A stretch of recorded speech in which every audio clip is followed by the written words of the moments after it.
Assalamualaikum warahmatullahi wabarakatuh. Hari ini saya akan membincangkan soalan Kelantan 2020 iaitu soalan nombor 12. Seperti mana soalan, Rajah 12.1 menunjukkan sebuah radar yang memancarkan isyarat gelombang mikro di sebuah lapangan terbang. Gelombang mikro ni merupakan sejenis gelombang melintang yang dipancarkan untuk menentukan kedudukan sebuah kapal terbang. So di sini jelas kita lihat soalan ini berkaitan dengan tajuk gelombang. So soalan yang pertama, soalan 12A.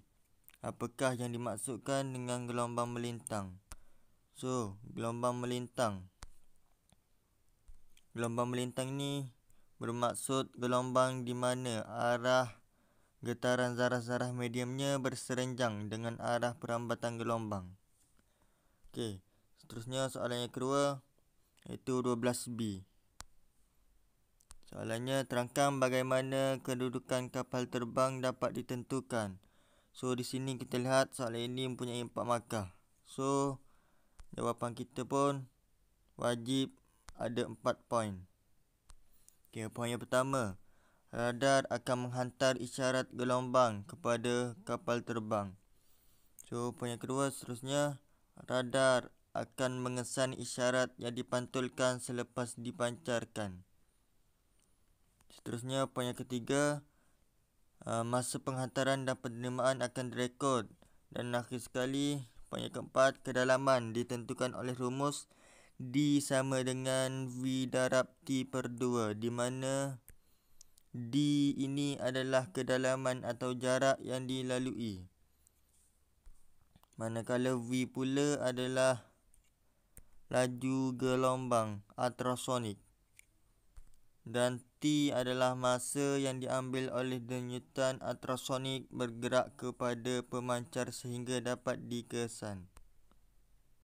So soalan 12C pula ialah berkaitan dengan piring parabola. So soalannya,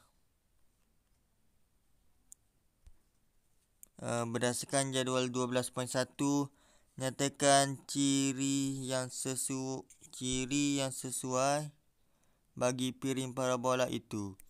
Berikan satu sebab bagi kesesuaian setiap ciri tersebut dan tentukan piring parabola yang mana yang paling sesuai.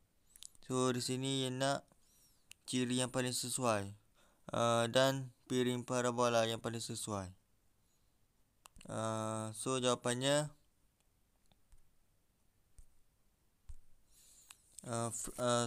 jawapan yang pertama, frekuensi dan tenaga gelombang tinggi kerana panjang gelombang pendek supaya dapat memudahkan gelombang dipantul.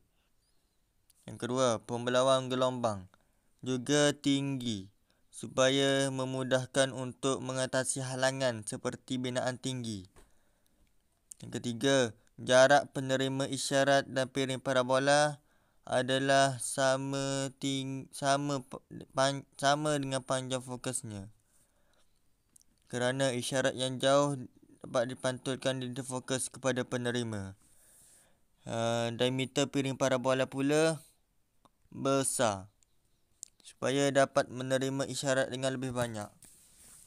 Oleh yang demikian, saya memilih Q kerana frekuensi dan tenaga gelombang yang tinggi, pembelawang tinggi, jarak penerima isyarat dan piring parabola adalah sama dengan panjang fokusnya dan diameter piring parabola yang besar. So di sini terlihat ada yang pertama ni dapat 2 markah, 2 markah, 2 markah, 2 markah, 2 markah, so total dapat 10. Okey, soalan yang terakhir iaitu soalan 12D.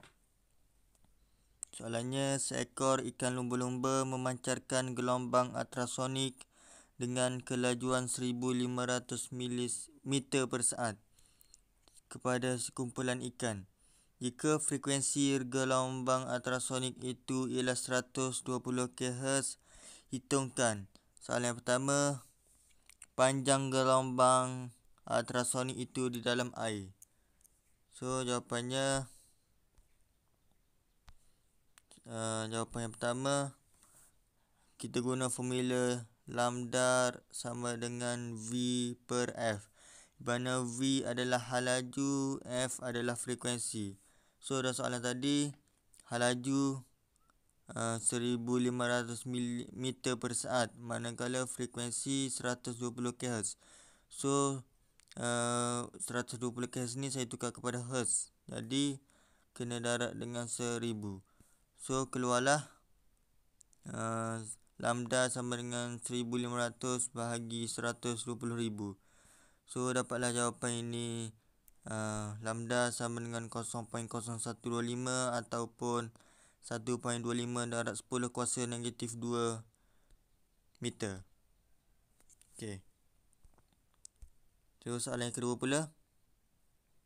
Jarak antara ikan lumba-lumba itu dan sekumpulan ikan apabila gemuk itu kembali kepada 50 milisaat. Okey, jawapannya lihat.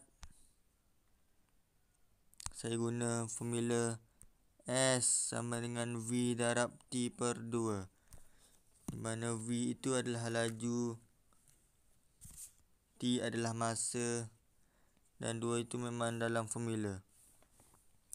So 1500 darab 0.05 per 2. 0.05 ni dapat setelah saya tukar 50 ms ni kepada 0.05 saat. So keluarlah jawapan 37.5. Setakat itu saja. Sekian, terima kasih.